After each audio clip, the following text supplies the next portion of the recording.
Hi, and welcome everyone to the Zoom conference hosted by MS Focus, the Multiple Sclerosis Foundation. I am your host, Kimani Hendricks, Multimedia Communications Coordinator for MS Focus, and I'm joined today by Mitzi Williams. She will be talking to us about minorities and COVID-19. After the presentation is over, we'll allow time for questions, as of course we want to welcome as much interaction with you participants as possible. Now let me introduce our speaker. Mitzi Joy Williams, neurologist, serves as the founder and CEO of the Joy Life Wellness Group MS Center in Noonan, Georgia. In this position, she provides personalized MS care delivered with expertise, compassion, and joy. Dr. Williams is considered a subject matter expert in neurology and multiple sclerosis. Joy Life Wellness is your final destination and a quest for comprehensive and compassionate MS care. They not only provide in-person medical care, but also telemedicine virtual visits. Dr. Williams has over 15 years of experience in the field of MS. She received her undergraduate degree in neuroscience and behavioral biology from Emory University and received her Doctor of Medicine degree from Morehouse School of Medicine in Atlanta, Georgia. She completed her internal medicine internship, neurology residency, and MS fellowship at Georgia Health Sciences University in Augusta, where she received numerous awards and scholarships, serving as chief resident of the neurology residency program. She has spearheaded and participated in multiple steering committees and work groups to further research the underserved areas of MS with a focus on the African American population. She has recently joined efforts to increase diversity in clinical research and educate the community about the importance of research participation. Through collaborations with both national and international MS committees, Dr. Williams advocates for people living with MS to share in the decision-making process with her healthcare teams to combat this disease. We're pleased to have her join us to present this important topic. Dr. Williams, thank you so much for being with us, and I'll turn it over to you. Well, good afternoon, everyone. Can you hear me okay? For those that can hear, can you give me a thumbs up? Thumbs up if you can hear me. Perfect. I'm very excited to speak with you all today. And we're going to talk a little bit about COVID-19 and MS in minority communities. I think one of the good things is that at least we have technology where we can do these types of things, so I'm really excited that we're still able to use technology to connect and absolutely to get information to everyone about COVID and multiple sclerosis. Okay, so this is my general disclaimer, and I call it a disclaimer because I think it's very important to recognize that the information that we have about COVID-19 is developing on an extremely rapid basis. So literally, there are presentations that I gave a couple of weeks ago, and now they're totally, I won't say totally, not the correct data anymore, but the data is rapidly evolving. So the information that we're giving today is based on what we have available now, but it's important to recognize that these things can change on a fairly regular basis. All right, so what's COVID-19? So it is a novel coronavirus. So coronaviruses have been around for a long time. There are some of them that are much more serious and possibly detrimental than others. If those of you who are, I don't want to give away my age, but we had a coronavirus scare not too long ago with SARS, which everyone was concerned was going to be kind of the pandemic of all pandemics, which it was not, but that was a type of coronavirus. And there also was another type of coronavirus called Middle Eastern Respiratory Syndrome. So basically, the main concern about these types of viruses is that the severe ones can cause very severe respiratory problems, or people have difficulty breathing, eventually have to be put on a ventilator. COVID-19 was first recognized in Wuhan in December of 2019, but as we're learning more information, there are suggestions that it may have been around even before then. So how does COVID-19 spread? Again, this is also evolving information. So primarily we think it is emitted from person to person through respiratory droplets, right? If someone sneezes or coughs on you, which hopefully they wouldn't do, but if you have little ones like me, they often do that quite a bit without thinking of it. But those droplets can land, close to your face. They can be inhaled by your lungs. We also know that they absorb through the eyes. And then then we also, there also is talk of maybe COVID-19 being actually airborne, meaning it may not necessarily just be a sneeze or a cough, but it may just be you talking to one person or the other. But we know for sure that it comes through those respiratory droplets, and there are some concerns that it may be actually airborne. So, who can be infected with COVID-19? The answer to that is anyone. So, in the beginning, it was saying, oh, it's only people who are over 60. And then it was, children aren't affected. Young people aren't really affected if they're healthy. But what we're finding is that there's a lot of unpredictability, and all types of people get infected with COVID. I really like this picture because it really kind of tries to illustrate some of the concerns in terms of our health. So we can see here on the right-hand side, everybody's walking around, right? And everybody's got these little squares kind of on their heads or on their bodies. There's a person here that's walking around that's infected, right? That person may actually not have any symptom. There's a person that may be immune, and we're learning a lot about immunity and if people can be reinfected. And then the person that's healthy that doesn't have any, symptoms and has not been exposed. But if you can see all these people walking around together, we've got plenty of folks with little red dots, and if they're asymptomatic, then they can absolutely spread that virus to all of these healthy people who are around them and may not even know that they're spreading it. So this is why social distancing is so important, because there are people that are walking around who haven't developed symptoms yet, and they can spread it to all of the other healthy people without knowing it. Who do we believe is at increased risk for more severe disease with COVID-19? So according to the Centers for Disease Control and the World Health Organization, people who are over the age of 65, which I don't consider 65 old. The older I get, the older old actually is. But also people who have a history of asthma or chronic lung disease like COPD. People who have severe obesity can be affected, and those who have underlying medical conditions like diabetes, chronic kidney disease, or liver disease, as well as those who are immunocompromised. And we're going to talk a little bit more about that and about what makes one person immunocompromised versus another. The World Health Organization has very similar recommendations as to those who are considered at increased risk of developing severe illness, those who have those underlying medical conditions, especially if they're uncontrolled. But again, we're recognizing that young, healthy children can be infected and affected by COVID-19, and also young, healthy people who don't have these conditions can also develop an infection. So what makes one person immunocompromised versus another? And this is the main concern with multiple sclerosis.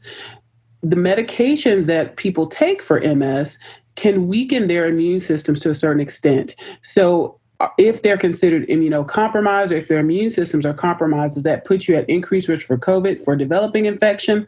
And on top of that, does that put you at increased risk for more problems if you were to get infected?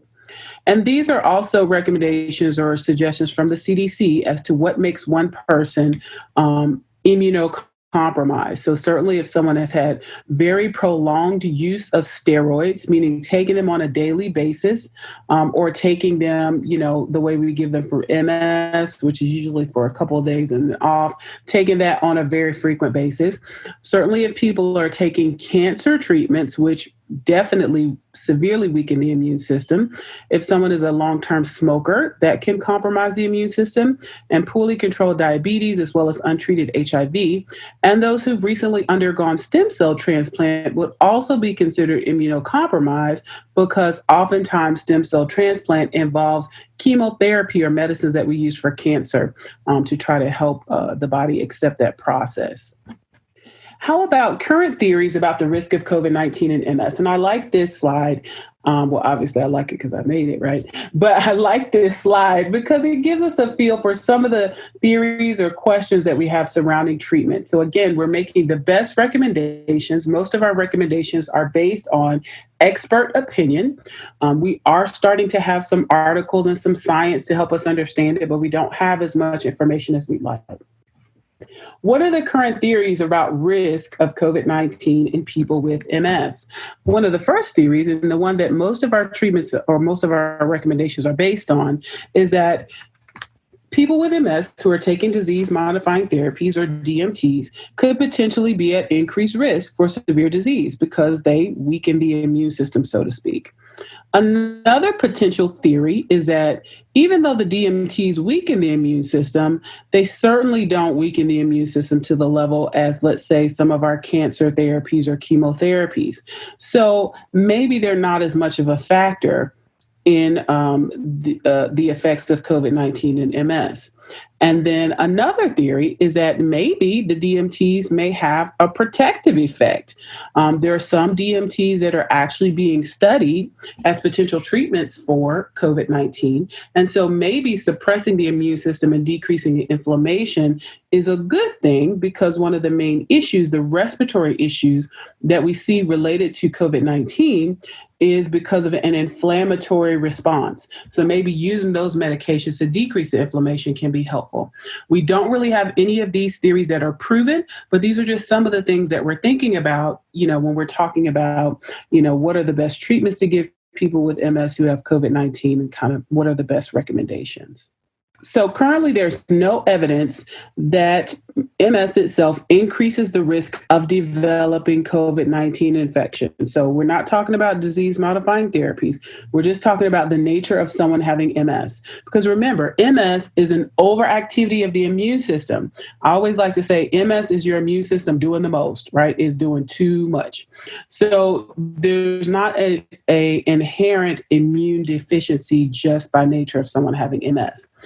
Another important thing to point out is that there is currently no evidence that MS increases the risk of more severe disease. So it doesn't increase the risk of infection that we know of, and just having MS doesn't increase the risk of someone having more severe disease. And I would say the exception to that is if someone was very, very debilitated or had a great deal of disability from their MS, because if you have more disability and aren't quite as functional, then that can cause you to have problems with any kind of infection or disease. These are other questions that we think about. Do MS therapies make people immunocompromised? Does taking a therapy increase the risk for infection? Does taking a therapy lead to more severe course of disease? And infection, if such as COVID-19, increase the risk for relapse? So these are questions surrounding, how do MS therapies or DMTs affect COVID-19 risk and outcomes? What are some of the symptoms of COVID-19 infection? Dry cough, fever, very similar to the symptoms of the flu, which is why there are many people who now are saying, well, gosh, I was really sick back in November or December or January. I tested negative for the flu. Could I have COVID-19? Could I have had it? This certainly is a possibility. But we obviously did not have very widespread testing earlier on this year, and testing is now just becoming more readily available. But those are some of the general symptoms. One of the ones that's really more recently become very prominent is the loss of smell and taste. So those are kind of the common symptoms that we see related to COVID-19. One of the difficulties is the virus emerged right in the middle of flu season, which has very similar symptoms.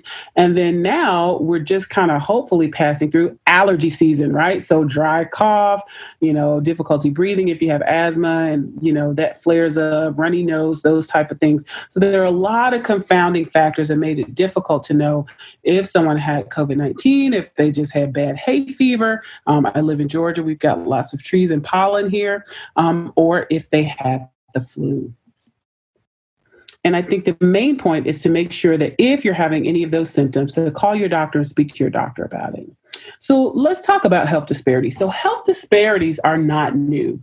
Really, there have been disparities in our healthcare system probably since its inception.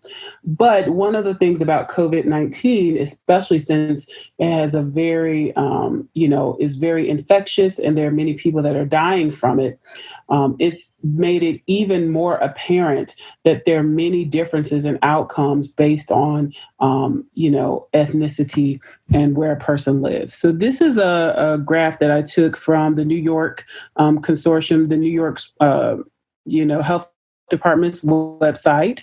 And I took this graph off last week. It hasn't changed since then, but it just kind of illustrates, let's look at it. It illustrates the lab cases that have been confirmed for COVID-19. So these are people who have been confirmed. So we're not even talking about the people in the community who maybe called their doctor, had mild symptoms, were sick and stayed at home. These are the people who've been tested and confirmed. And so we can see here of the non-hospitalized patients, a higher proportion of them were African Americans. So if we look down the side, we can see ethnicity. So of the non-hospitalized cases reported, a larger number were African American. If we look at non-fatal hospitalized patients, a larger proportion were African American. Hispanic Latino was right behind in both categories. And then also if we look at the death rates, right? So we can see that the two of the biggest minority populations are unfortunately leading the way in cases diagnosed, non-fatal hospitalizations, and deaths. And this is just another way of looking at these cases. And I think the important thing to recognize is that of the people who are in the community, they feel like only about 24% of those cases are actually, they have complete data for about 24% of the cases that are non-hospitalized. But the majority of the data is in for hospitalizations and for deaths. And so we can see that even though there may be larger proportions of other people or other groups of people who have just had the infection, if you look at the infections that were severe enough for someone to be admitted to the hospital, and if you look at those who have died, the majority of those are minority patients who make up a much lower percentage of the overall population. So if we talk about COVID-19 in the minority community, there's data from Michigan, Louisiana, Illinois, Georgia. And what we recognize from all of these states is that minorities make up a much smaller proportion of the population. The last data that I saw from Georgia, about 80% of the deaths from COVID-19 were in African Americans. Over 50% in Michigan, over 50% in Louisiana, and a very large percentage in Illinois. And in California, Hispanic Latinos make up about 45 to 50% of the deaths, but only about 34% of the population. And African Americans make up about 6% of the population, but 15% of the deaths. So we can see that there's a very large burden in these minority communities of people who are having a lot of not just morbidity, meaning complications such as hospitalization, but mortality. One other population that I want to bring to light, which has recently been in the news, is the Navajo Nation, which includes parts of Arizona, New Mexico, and Utah. And so the last census that was done in 2010 reported about 173,000 people who were part of the Navajo Nation. And out of that population, there have been, I meant to say greater, so I put less than, greater than 4,000 cases of COVID-19 and 140 deaths. So the way that we usually report the numbers is they report numbers per 100,000, because obviously states like New York and states like Georgia have a very large population. So the largest incidence of COVID-19 prior to this information becoming available was in New York, which is about 1,800 people per 100,000. So that was the infection rate. Well, in the Navajo Nation, looking at these numbers, it's over 2,300 cases per 100,000. So they actually have the highest rate of infection in the United States. For such a small population of people, they actually have the strictest stay-at-home orders. And if you're going to work, you actually have to have a note. You have to have like a piece of paper that says that you need to go to work to actually leave the house. The other thing that's important to note is that part of this recognition of the number of cases could be because a very large proportion of the population has actually been tested. So 11% of the population has been tested in terms of the Navajo Nation. But if we look across the United States, less than 5% of our whole population has been tested. So why are minority communities being devastated by COVID-19? And we'll talk about a couple of reasons.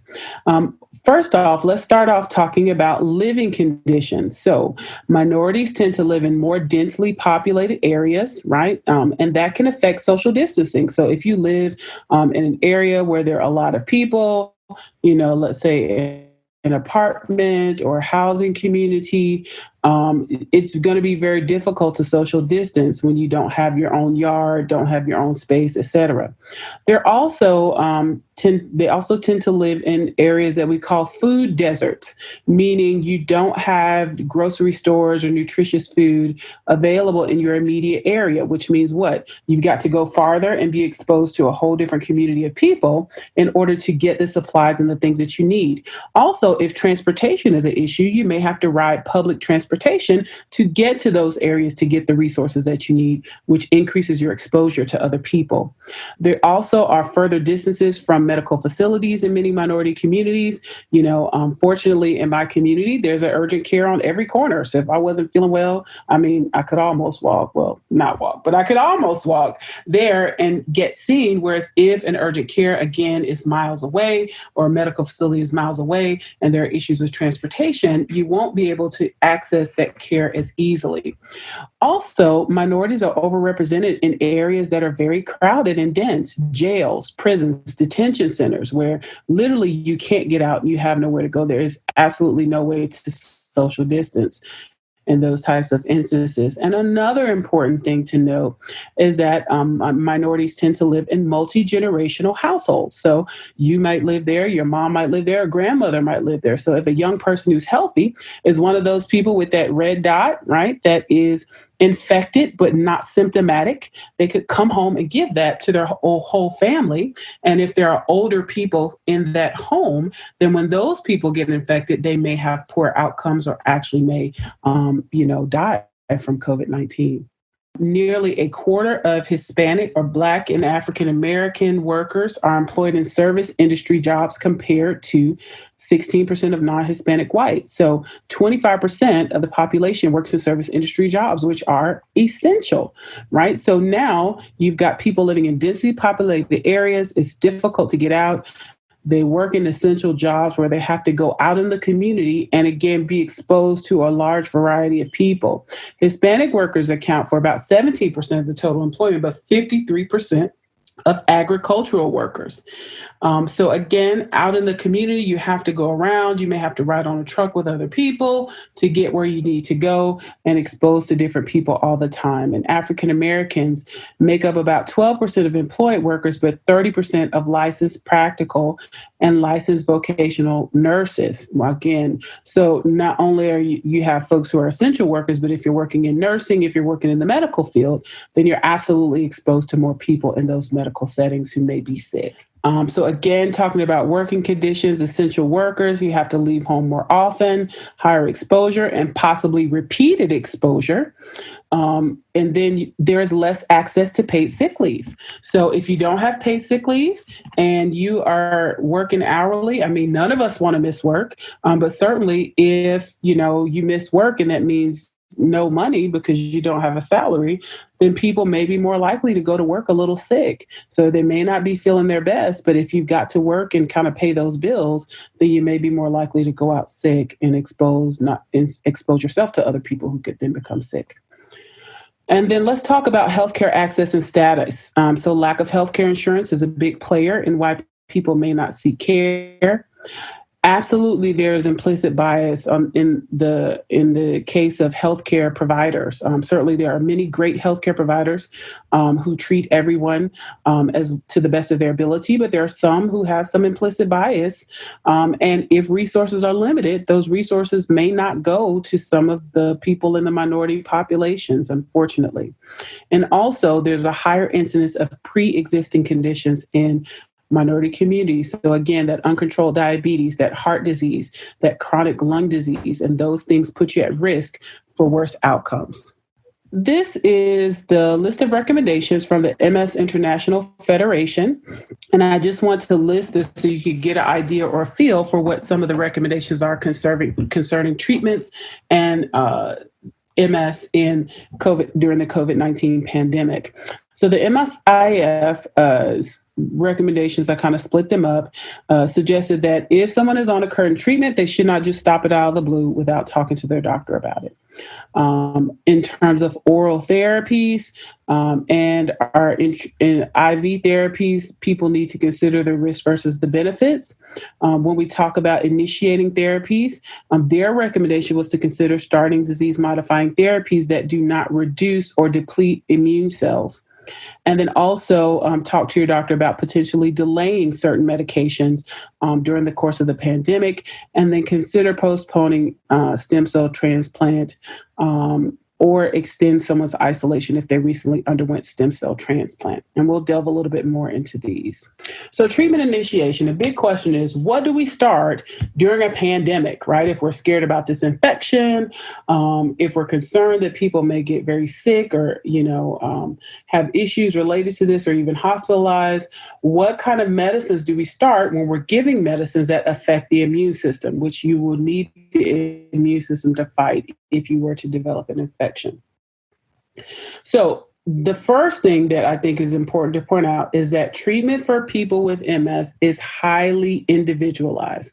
So I like to say, if I've seen one person with MS, I have seen one person with MS. There is no cookie cutter. There is no one size fits all for treatment of MS. So every decision needs to be made between you and your healthcare provider. These are recommendations to consider, but they will not fit everyone's disease course. So per the most recent guidelines, including the ones from the International Federation, the MS Society, many of our others, the Italian MS Society, our British colleagues. So many of them recommend that we consider not starting immune depleting therapies during the most severe part of the pandemic. Many of them recommend that if someone has had a first cycle of therapy, that they consider completing the second half of the therapy. So there are some medications where you may receive a course and then you may receive the second half of that a month later, or you may receive the second half of that a couple of weeks later. So the recommendation currently is if you had the first half, finish the second half, okay? Don't stop in the middle of the second half. And then also it's recommended that selection of disease-modifying therapy for aggressive cases be made on a case-by-case basis. So bottom line, there are some concerns that have been listed about some of our more effective therapies that may deplete immune cells. I will talk a little bit about some of the data that's coming out about that, but make that decision with yourself and the doctor. The main thing is, if you're taking something, don't just stop it without talking to your doctor about it. And then how about continuation? Again, not recommended that people should just stop their therapy because there's a pandemic going on, unless that's a decision you and your doctor come up with. You have to weigh the risk versus the benefits. If we're talking about delaying treatment or adjusting the doses of treatment, some of our treatments have what we call rebound disease. So if we stop them, people could have basically their MS come back with a vengeance, so to speak. So it's important to kind of consider things. Delaying or stopping treatment. And again, you can talk to your doctor about that. And then in some cases, we can alternate or adjust the dosing of medications. These are not things that are necessarily in the labeling of medications, but certainly many physicians have experience with adjusting their doses of medications for a variety of reasons. And so those are things to consider about continuing treatment. This is just kind of a snippet of data from the Italian MS COVID19 registry, which everyone has been extremely excited about getting some of the data. They were some of the first ones to kind of start collecting data about their MS population with COVID-19. And so this is just some of the preliminary data that was published last week or a couple of weeks ago. And they had about 232 folks. 57 were confirmed positive and 175 were suspected as positive based on their symptoms. And this is just some of the data. So the majority of them were female in all the cases. So about 70% were female. They had pretty low disability scores, EDSS. And then there were all different phases of multiple sclerosis. Some had relapsing remitting, some had secondary progressive, some had primary progressive. And let me just talk a little bit more. I'll pause right here. So what they found was that out of the 232 cases that they had reported. They now have about 600 cases, but they haven't reported the data on those. So out of those cases, about 96% of those people with MS who were on all different types of disease-modifying therapies, from our infusions to our injections, about 93% of them had very mild symptoms. So the majority of folks did not need to be hospitalized. The majority of folks, if they had pneumonia, had a very mild case of pneumonia, and there were about 5 people who did pass away. I think 6 total deaths out of that number. But the good news was, at least from this small number of folks, that over 90% of them had very mild symptoms and did fine. Many of whom continued their therapy during the course of their COVID-19 infection. So it's just preliminary. We've got a long way to go. There are many registries that are being developed, but that is at least good news that it doesn't seem like off the bat everyone has a severe course of COVID-19 who has MS. So let's move into recommendations. What can we do to prevent infection? So I like these things here in bold. Wash your hands, right? There are all kind of songs going around. You could pick your favorite song that lasts 20 seconds. Mine is Outkast, right? So I sing my little Outkast song while I wash my hands. Practice social distancing, okay? So social distancing is still the order of the day. So even though many states have opened up, including mine, Georgia, we don't necessarily want to be going to rock concerts, right? So we can move around and do the things that we need to do. But I think that we will begin to see some of the data from these places opening and get a feel for where we are and how opening up some of these states is really affecting the infection rates. We want to avoid touching our face, our eyes, and our nose unless our hands are clean, because we could have touched something that someone could have touched or sneezed on or what have you who's infected. We want to make sure that we sneeze and cough into a flexed elbow and wear a mask in public places. What else can you do to prevent? Know if you're in a higher risk category, right? People with MS absolutely can have diabetes, they can have heart disease, they can have some of these other conditions that put you at increased risk. So know kind of what category you fit in, and then understand your surroundings. Certainly staying home as much as possible is the best way to avoid exposure, but know the prevalence in your community. You can look at your local public health websites, you can look at the CDC, and Johns Hopkins has a great map that they update on a fairly regular basis about the infection rates of COVID-19 in different areas. Know what your local stay-at-home orders are and try to follow those to the best of your ability. And again, wear a mask in public. And I really like those pictures because those kids look so cool. And this is really some of what we can do to keep safe, but also things that we can do to occupy our time. Try to exercise a little bit, stay as healthy as possible.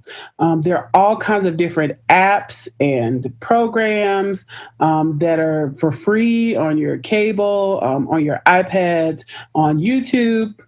Try to do a little bit of movement, even if it's in your house, and try to eat as healthy as possible. If you're at high risk for complications, check your local stores. Some of the stores have special shopping hours for people who are immunocompromised. In my areas, on Tuesdays and Wednesdays, they have early shopping hours for seniors and for people who are immunocompromised from 8 to 9. Wear a mask that covers your nose and your mouth, okay? It doesn't help if your nose is sticking out. I went to get some lunch meat today from the store with my mask on, and the young lady who was cutting the meat had her nose hanging out of the mask, which really defeats the purpose, okay? Wash your hands as soon as you get back in the house, and then clean and disinfect your surfaces daily. Try your best to stay calm and focus on things that we can control.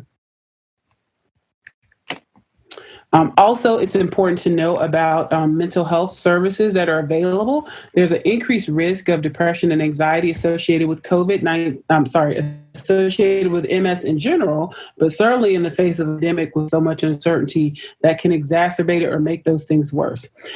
Take breaks from social media and the news when you need it, okay? If you just continue to just fill yourself with COVID, you'll be looking like this lady over here on the left side of this picture, okay? So we need to take some breaks sometimes, all right? It's okay to stay informed. It's okay to know what's going on, but don't become consumed by it because it can cause a lot of anxiety.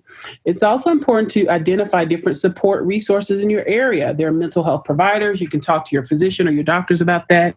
There are podcasts. I like to recommend this one by John Strum called the Real Talk MS podcast.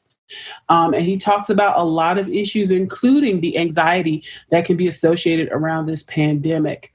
Also, there are virtual support groups and there are webinars such as this one offered by amazing organizations such as the MS Foundation, the MSAA, the National MS Society, and the Consortium of MS Centers. Also, MS Views and News, which I didn't list here, has some great webinars and resources as well. Other solid sources of information, again, looking at this list, the CDC, there is a lot of information out there on the internet. All of that information is not necessarily good, but these are great trusted resources that are offering webinars and especially opportunities for you to be able to ask questions of experts in the field who are out seeing patients, doing this work, and who are keeping up with this research. So those are some great resources that could potentially help you. And we're coming to the end here. How can you help us better understand MS and COVID-19? There are actually registries that patients can participate in themselves. So there's some for clinicians that are listed at the bottom. There's a registry that was started here in the U.S. In conjunction with the CMSC and the MS Society called COVID-MS. There's also a global registry, which the MS registry from the U.S. is a part of. But there are a couple of patient registries. So there's a COVID-19 survey through iConquer-MS. And then also there is an autoimmune COVID-19 registry as well. So if you want to look for ways that you can participate and contribute to the data as a patient and be empowered to help us understand, these are some of the ways that you can get involved if you have been infected with COVID-19. I want to put a plug in for the National African American MS Registry, which is coming soon. We've been working on this, myself and a couple of my colleagues, for the past several years, and finally it's coming to fruition in the next couple of weeks. So be on the lookout for more information concerning that. And then also does not hurt to stay connected. I am always on social media talking about MS, talking about COVID-19. The webinars that I participate in and am a panelist for are usually listed there, as well as encouraging words and information. So feel free to follow me. I'm the Nerdy Neurologist. Also, I will be posting information about our registry once it is up and running and available for you to participate in. And also I have a YouTube channel where I post most of the videos and links to many of the webinars that I do, such as this one. And with that, my last slide is all I need is peace, love, and a freaking cure for multiple sclerosis. Thank you so much for your time and attention. And I will hand it back over to Kimani to help facilitate some of the questions. Thank you. Thank you, Dr. Williams, so much. As for the participants, if any of you have questions, locate the More option on your screen. Click the feature to raise your hand. Once you select that, we can unmute your microphone so you can speak with Dr. Williams. But for those of you who may be a little bit more on the shy side, if you'd prefer to use the chat box to ask your question, you can do so. Casey did send me a few questions that she received, Dr. Williams, and I'm just going to read them off to you. So one person says the vaccine they're making only kills the ring around the virus. How does this affect people with MS if we still get sick after the vaccination? Right. So the goal of vaccines are to try to prevent the illness or to hopefully decrease the severity of illness. One of the big questions with vaccines is, depending on how this vaccine works, there are what we call live vaccines, and there are, inactivated vaccines. So one of the things that's a recommendation is that for most of our MS patients, we don't recommend live vaccines because there's concern that people may actually have symptoms of whatever that disease is. I think that it will take some time for us to understand. First, we have to figure out, they'll have to figure out what type of vaccine is the best one. And then the other piece is that some of our medications, especially ones who deplete the immune cells or kill the immune cells, we don't recommend vaccines around the time people take those medications because it actually just may not work. So the concern with the immune cells being depleted is not necessarily that you will get symptoms and get sick from the vaccine, is that your body won't be able to mount a response because your immune system has to be working properly in order for you to mount a response to the vaccine so that if you later see that illness or your body sees that illness, you'll be able to fight it off without getting sick from it. So I think there are a lot of pieces that we'll have to figure out. But the main thing is what type of vaccine it's going to be, if it's a live vaccine or not.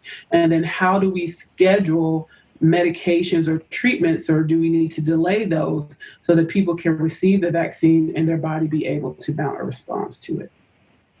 I have a question from Ms. Johnson. Okay. Can you hear us? Yes, we can. Okay. I've been diagnosed with multiple sclerosis for some time, but the last 5 years I have not taken any medication for it. And recently I've been diagnosed with lupus also, which I'm not taking any medicine for it. I've been doing well, trying to stay healthy with my MS. Now with this lupus, what should I do? Well, I can't really answer that for you. I mean, so that's a question for you to talk to your physician about. Oftentimes we do recommend, most of the time we do recommend treatment for people with MS. There are a lot of factors that go into that, how long they've had the disease, what type of symptoms they have. I have most of my patients on therapy, but there are some who, for a variety of reasons, may not be on therapy. I think that is, very important to coordinate with the neurologist and with the rheumatologist. There are some medications that can potentially treat both diseases and kill two birds with one stone, so to speak. But that would have to be an individual decision you come up with your healthcare provider. Another question that Casey sent was someone who asked, how does this virus affect us taking the MS meds we need? Right. So as we talked about a little bit earlier, there are multiple things to take into consideration. How much do those medications possibly weaken the immune response? And what is the level of exposure? So if someone's on a medication that weakens the immune response and they're staying at home or working from home, there's a different level of risk than someone who may be taking that same medication and maybe working in a hospital as a nurse or as a social worker, et cetera. So the bottom line is there has to be a coordination between the person and their healthcare provider. The news that we heard from the Italian registry is that fortunately most people from that small number, right, so we have to take into account the small number, did well and had very mild infections. But again, there are things to take, the type of medications and the risk that you have depending on, if you're working, if you're staying at home, who's coming in and out of your home, that type of deal. All those things play into, if someone should stop medication, if there should be a pause in medication, or if someone should be placed on a different therapy for the time being. Someone else asks, will it be up to us or the law to be vaccinated? That's a great question. The honest answer is I don't know. I've not heard of, I don't know. I don't know. There's never, there's been a lot of more recent anti-vaccination sentiment among the population for a variety of reasons. But I think, I don't know that the government could make us get vaccinated, but certainly you would talk to your doctor about it once that becomes available, right? So we're talking very, very hypothetical because we don't even have a vaccine yet. Right. Someone else asks, are people using DMTs at higher risks of contracting COVID-19? So the honest answer is there's a theoretical risk with some of our DMTs that are more, I won't say more effective, or ones that actually deplete or kill immune cells. But the honest answer is we don't know. So we've got small bits of data here and there that suggest people on even our most powerful DMTs don't necessarily have a worse course of COVID than others. I think that we'll know more information once more of the data from these different registries is available and being published. In the next couple of months, hopefully we'll have more and more data. Donna Dukes has a question, but she's unable to raise her hand. So I see you have unmuted yourself. What's your question for Dr. Williams? Thank you, Dr. Williams and Kimani, for doing this seminar.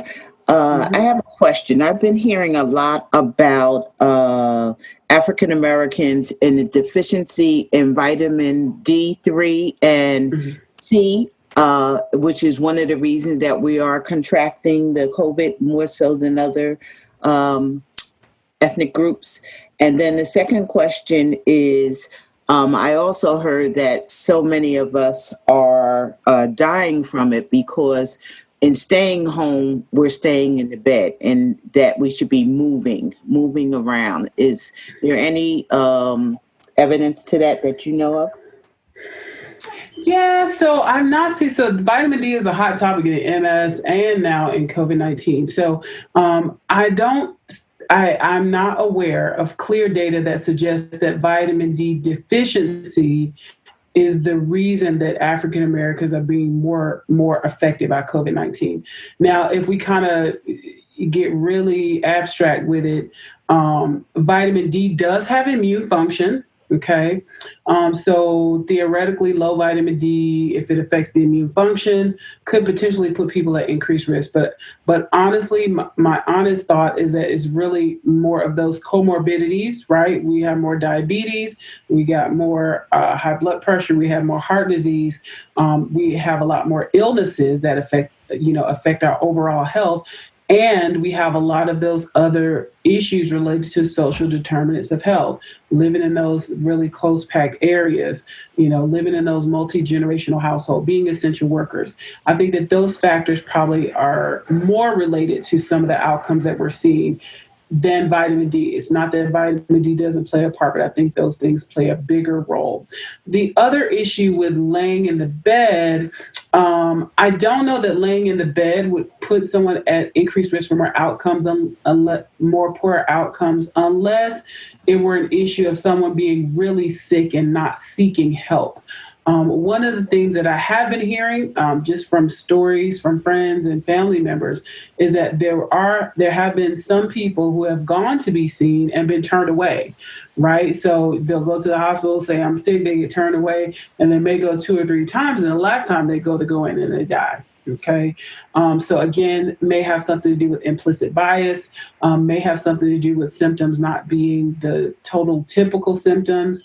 We're now recognizing that there are, other symptoms of COVID-19 that are not typical ones.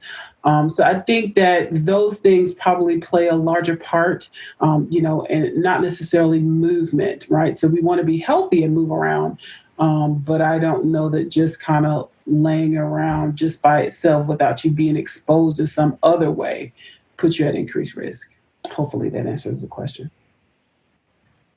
We have a question from Tanya. You can ask Dr. Mitzi whatever you'd like. Hi, I'm Tanya. How are you? Hi, great. How are you doing? Thank you for attending. Thank you for offering this. I saw it online and I was like, whoa, I need to click on it now. My question is, so I have relapse and remittent MS, and I'm on Spectradare for my DMT. My white blood cell count is 2.6, and my absolute lymphocyte count is like 0.6, so I'm super low. I work in the healthcare field. I'm a nurse practitioner, but for now, I'm redeployed to home because my neurologist doesn't feel, that it's safe for me to be working in a hospital right now. Does all these issues increase my risk with things? Right. So you're right. So that's the question, right? That is the big question that I don't know that we fully know the answer to. So certainly, if people have a low white blood count, whether it's from MS, medications, or for other reasons, that could potentially put you at risk for increased infection, right? That's the big concern with some of our depleting therapies. With Tecfidera specifically, that is a side effect, and not necessarily an expected effect. So my recommendation has been for my patients, many of my patients who are healthcare workers are still working, depending on the type of medication they take. But if they have low white blood counts or if they're exhibiting symptoms of immune deficiency, like they've been getting lots of, infections or things like that, then in some of those cases, I have taken people out of work. But many people are still able to work, but I think it really is a matter of we're learning as we go, so as more data becomes available, we're learning and we're adjusting our practice. We just don't have the data to support either way right now. So I know. So most of us are being extra cautious. And that's what I think, I'm being extra cautious, because the thing is, Tecfidera works well for my MS, and I don't want to have to change treatment. And if my ALC gets any lower than it is, they're going to want to change my treatment, and that's the scary part. Yeah, definitely difficult decisions. It is. Thank you so much for answering my question. Absolutely. Veronica Lewis is trying to figure out what the best way for her is to protect herself from a family member who is going to be traveling out of state and when they come back. So she's kind of like, should she just keep herself closed off for 14 days? Mm-hmm. Yeah, so it's a great question. Honestly, usually the person who's leaving and moving around is the one that's quarantined, not the person who's at home. But for instance, I had a colleague of mine who, when all of this started, their college age child was overseas. And so when the child came home, he had to stay in the basement, for 2 weeks to quarantine and make sure they didn't have signs of infection. You know what I mean? So usually it's recommended, if someone has a potential exposure, that they do try to isolate themselves, at least to, see if they would be symptomatic or not. Tanya has another question. Okay. Can you hear me? I do have one more question. So I have 3 kids. What do I do? One of them is in college. He's going back in the fall. What do I do if he wants to come home at Christmas time to visit, right? And then my other 2 kids, no one is leaving the house right now. Because the risk is, what if you catch it and it doesn't hit you bad? I not only have MS, but my husband has it as well. We both have MS. So that's difficult. I mean, honestly, I don't know if the kids are going back in the fall. That's what we hope, but we'll see. I don't think my husband's a school teacher, and I don't think they're going back. So I've got 2. I mean, I'm over here crying because I got a 6-year-old and a 3-year-old, and homeschooling for 2 months was bad, but thinking about a whole semester is really tough. But I think that, again, we're learning as we go, and we've never had an experience like this in the history of the world, probably except for those with the Spanish flu, but certainly they didn't have the technology and the ways of disseminating information that we have now. So I think that, we're learning as we go, and as we get more of this data, we'll really see who's at increased risk for certain poor outcomes. I think that we'll figure it out. I think the biggest thing is to figure out what's going to happen from these states opening up. So my state opened up, several weeks ago, and we probably won't see the fallout of that until maybe the end of this month, because it takes quite a lag. Number one, it takes 2 weeks for people to get symptoms, right? I know. Up to 2 weeks. And then after that, it's going to take another couple weeks for that data to get reported. So I think that we'll just begin to see in June, maybe July, what the effects are of the states that are opening up. And I suspect that in some cases we may have to close again for a while. So I know. So we'll see. Yeah. You just don't know what the fallout is going to be, and that's the scary part. And I know it's even scary for kids. And my kids literally have gone nowhere in 2 months. You're home. Yeah, absolutely. Yep, it's scary for them, and it's scary for us. That's, even scarier. Like, I don't want you to catch it, and I definitely don't want to catch it because me and your dad both, we don't need this. So exactly. Thank you. Yeah, you're welcome. Okay. So maybe one more question, Kimani, if anybody has one. I do not see one, but it's not necessarily a question that I have, but it's more of an observation that I think is a little frightening. As of, I want to say 2 weeks ago, I was reading up on how the White House was saying, we're opening up, 63 testing centers across the country, which clearly is still not enough considering the stubbornly high numbers of these cases that we're seeing, but only 8 of them out of 63 thus far are in communities highly populated by minorities. And I just think that, if the Latino community as well as the Black community are of the highest, you'd think that at least half of that would be within the communities, but clearly they're not. And I wasn't even surprised when I did find out that number. I was like, are you serious? But I wasn't surprised for some reason. And I think we need to do better as a country. I saw some states like New Hampshire are starting to have like mobile testing options for people who may not be able to get to sites, whatever is limited within their community, because hospitals have been closing even before the pandemic started, which makes people have to go further out to get treatment if they do suspect they're sick. But it's just an observation that I just think is a little ludicrous.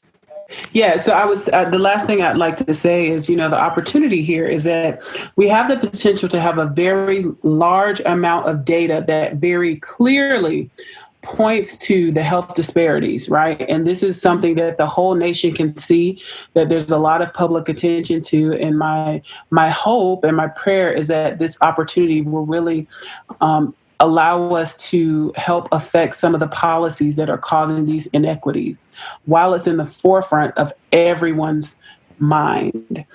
So, the fact that we're getting this data that's very clearly saying these communities are being devastated, I hope that those who are advocates, including the MSF, other organizations, myself, scientific field, will really kind of pull together to try to come up with some solutions and affect some policies that can help improve the health outcomes in these communities. Absolutely.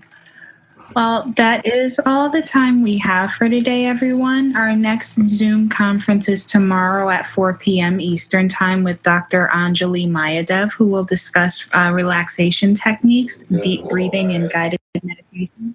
Sounds like a great idea right now. Please be sure to follow MS Focus on Facebook, Twitter, Instagram, and subscribe to our YouTube page, as all future teleconferences and Zoom meetings will be available there. And I want to thank everyone for their participation and time, and especially Dr. Williams. Thank you so much for covering this important topic and sharing your information with us. Thank you. Thank you guys so much. Absolutely. Thank you all. And have a wonderful day. You as well.